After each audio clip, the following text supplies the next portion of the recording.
everyone. My name is Caitlin, and you're watching and listening to Business Queensland Connect, the podcast, the show designed to help small businesses start, grow, and thrive.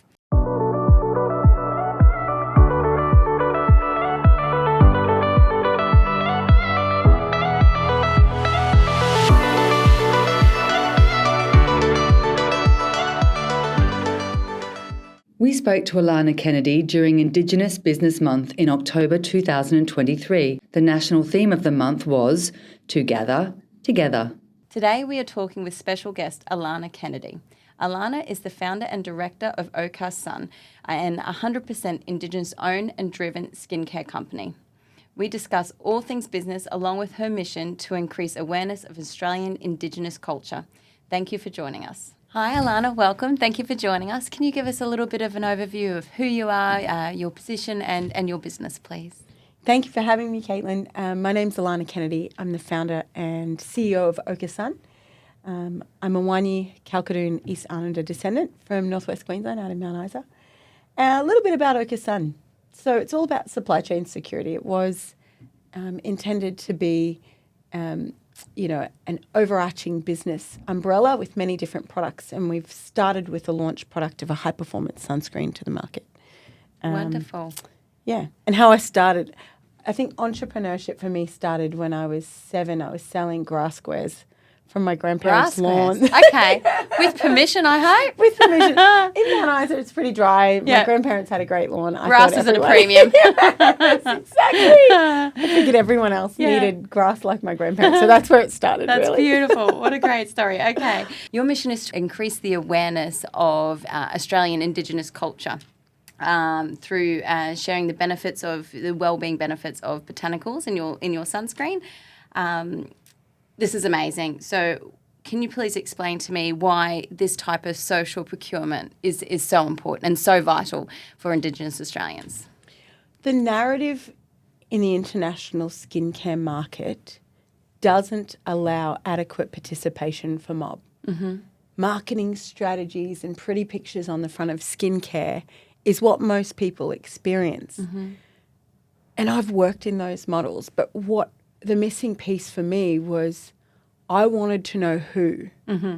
Like, people are a part of the products. Yeah. That's missing. Yes. And that part of the industry isn't harnessed in mainstream skincare, cosmeceuticals, nutraceuticals. That's not harnessed. No. And I have a problem with that. Mm-hmm. People are taking shortcuts. Mm-hmm. And the very voice and potential and purpose of people and country, that voice is not being amplified. Yeah. They deserve for it to be amplified. Amazing. So it's, as much as I would love it to just be about me, no, I'm kidding. As much as I love what I do, the mission is about showcasing people's performance on country. That's the mission. Wonderful. That's amazing.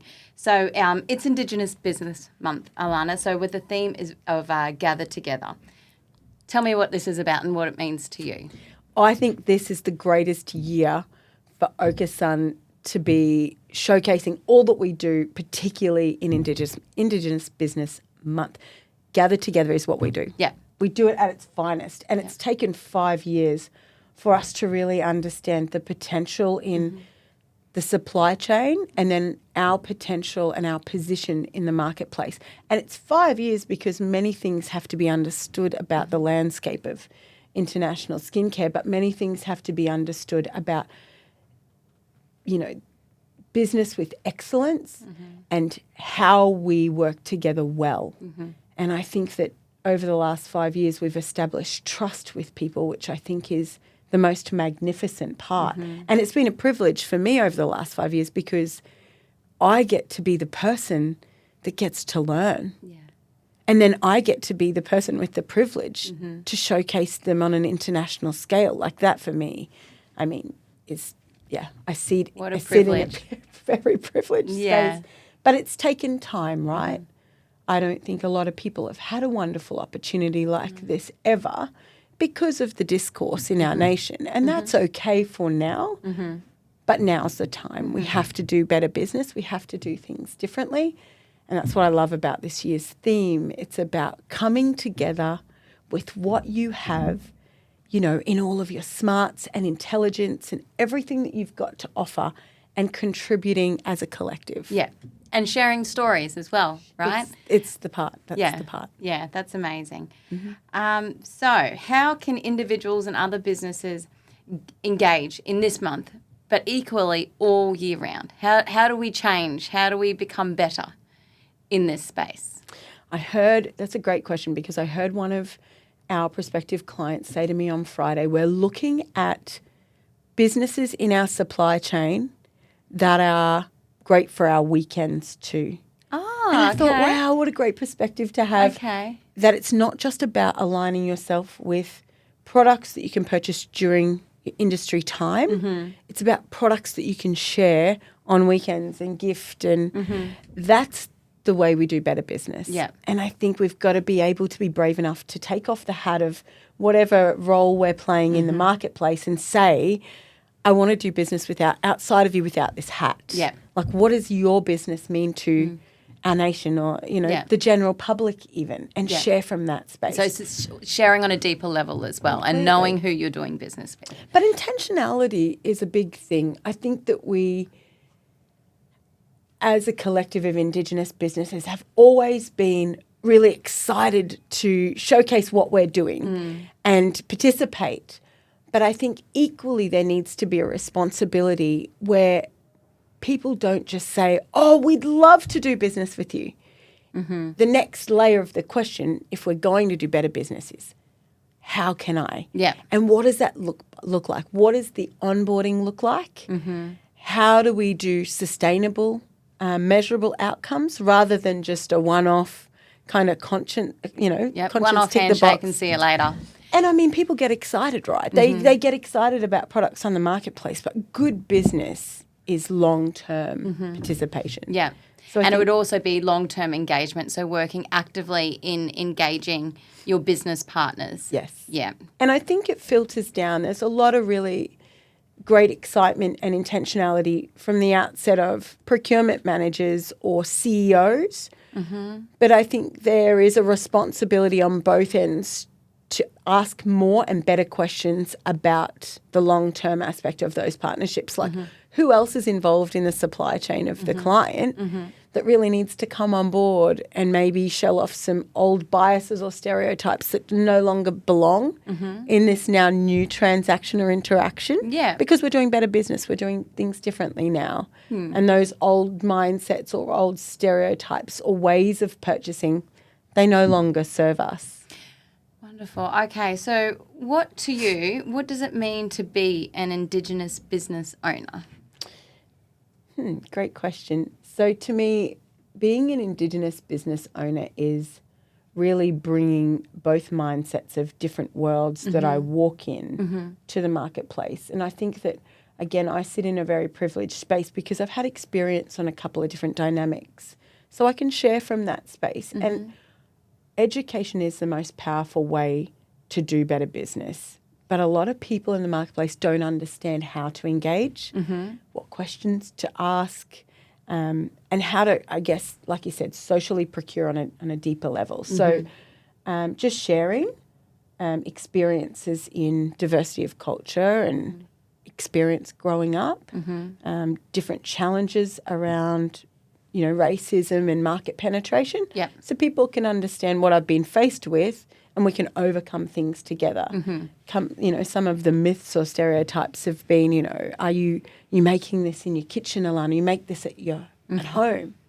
No, we've got a lab. It's a big production. It's a big production. Sorry. So it's just really getting people to, shift their perception and shift their thinking around what Indigenous businesses are and how we want to participate in the marketplace. Yes. Yeah. And I think the education piece is really, really valuable for people who they've not walked in the worlds that we've walked in. So education is the piece that helps bind us together. Yeah. Again, feeding up to the gathered together theme, right? Yeah. Exactly. Okay. So another question about your industry, but it could be in the Indigenous business space. So what has fundamentally changed since you've started this business 5 years ago? I think more Aboriginal and Torres Strait Islander people are realising their value. And their potential. And it makes me want to cry because they're amazing. Yeah. people have stories that would blow our heads off. And what they carry from ancient rhythm is extraordinary because it's almost like, if you could imagine, tribes have carried a knowing from the Creator that, for instance, when a particular flower blooms, that's the start of spring, and our behaviours and roles and responsibilities change now. But I think there is brilliant Black entrepreneurs out there that are paving the way for people to come in alongside, and we're widening the path, right? Which allows more people to come down that path where we've walked a lean kind of rocky road for a little while because the narrative, the discourse, everything was different. But I think there are some really brave entrepreneurs out there that they've walked that pathway, they've tested the model, they've tested the marketplace. There is more opportunity for Aboriginal and Torres Strait Islander people now more than ever. Yes, I firm agree. And it gives them ability to still tell their story. They can keep telling their story. It doesn't have to be, just basic business. Everything can come with the story. It is safer. Well, and too, a lot of people have carried a lot of things that they didn't feel there was an understanding or a platform where their stories could be heard, understood, valued, where they, as a whole person with all that they carry, good, bad, otherwise, could be seen. And there was real risk to that in the past. Whereas I feel like people are becoming more brave because they understand their value, that their worth is something that's extraordinary and should be marketed, right? So it is definitely the best time to be in business. And there's so many learnings that have come from other entrepreneurs. And with culture, people are so beautiful to share so that we don't have to, recreate those mistakes to have the lessons. And everybody can learn from each other. Absolutely. Yes, that's wonderful. Okay, so next, where do you see your future in the next 5 to 10 years? The future is bright for Ochre Exciting. Sun. It is very bright. We're, like I mentioned before, we are in a capital raise at the moment with incredible cornerstone investors. Very super grateful for them. They understand the big vision of supply chain security.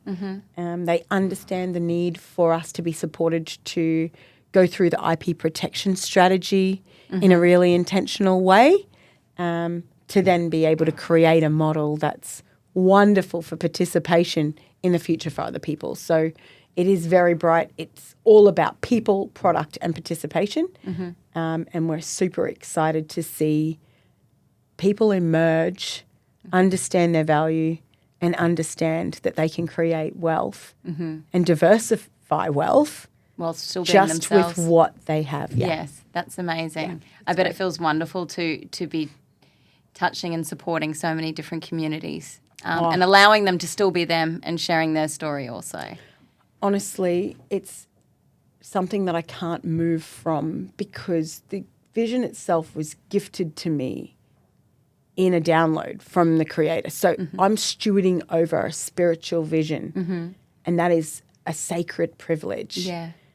That when you know the call on your life and what a task you've been set forth to achieve, it's ridiculous. Yes. The privilege that I have. Like I feel like I don't work a day in my life. I know I don't work a day in my life. Yeah. And the challenges aren't challenges, right? They are beautiful growth opportunities and beautiful lessons for me to pass on so that we can expedite things in the marketplace. Only bigger and better, huh? Only. Wonderful. Okay, so if you could be remembered for one thing, it's probably what we just touched on. If you could be remembered for one thing, what would that be? If I could be remembered for one thing, it would be that she saw me, she didn't even know me, she knew my value, and she was brave enough to create something where I could be seen. Wonderful. That's all I want. That's all I want. Yeah. Okay. So, Alana, what is a challenge that you're currently facing now in your business? There are a couple. We're currently in a capital raise, which I've never done before. And it's a really beautiful growth opportunity. I think every challenge is an opportunity to see how, I can really stretch myself. Also, there's a cultural responsibility that I carry because I know other people are watching and coming up behind me. So I love it because I get to share the knowledge, right? All the learning. So that is definitely a challenge. Also just scale and managing that as a small team has been a challenge. Especially when you're a high growth opportunity and you want to go, you've really got to incrementally stage things out, remove excitement and just do the do so that you can scale. Yeah. That's been a great learning opportunity too. And also, I think the greatest challenge that I face, and it's a daily challenge, is that it's lonely. When you're doing something that's a bit different, not a lot of people are going to understand what you're doing. In actual fact, there's a lot of poo-pooing because they don't understand.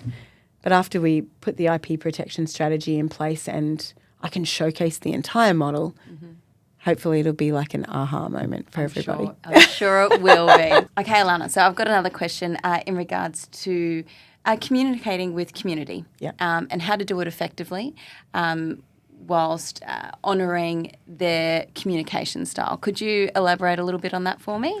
That is the greatest question. Your heart posture to want to know is the reason that sharing this, people will grow. Communication styles and the word storytelling sometimes gives people an impression that the story isn't real. But when people in community or mob share, it's real to them. Yeah. And so taking the time and not being pretentious about time or not clock watching, not phone checking, and being really present allows people to feel that they are valued and that they are seen and that story is real. I believe you. What you're telling me is your truth and we're going to partner in that. In the moment, you will expedite communication and milestones in the partnership because of that posture. And I think that sometimes the word storytelling can get people off guard because they're not sure if it's dreaming or, sharing of Dreamtime stories that are in the past. Are they true? Are they not? The fact that people go there is something so inspiring, and I really wish that more of our nation got in that rhythm because it's really a meditative, beautiful, reflective state where people can really connect. And I think beautiful partnerships, great business is set based on that foundation. Yeah, is that beautiful. We see each other, we respect each other, and I'm not going to question your truth. I'm just going to be here. Yeah, I'm going to listen. Totally. Yeah, that's amazing. How people heal. Yeah. And it's how when you go to pick up the phone to engage again, there's already trust as a foundation and you're leveraging off that.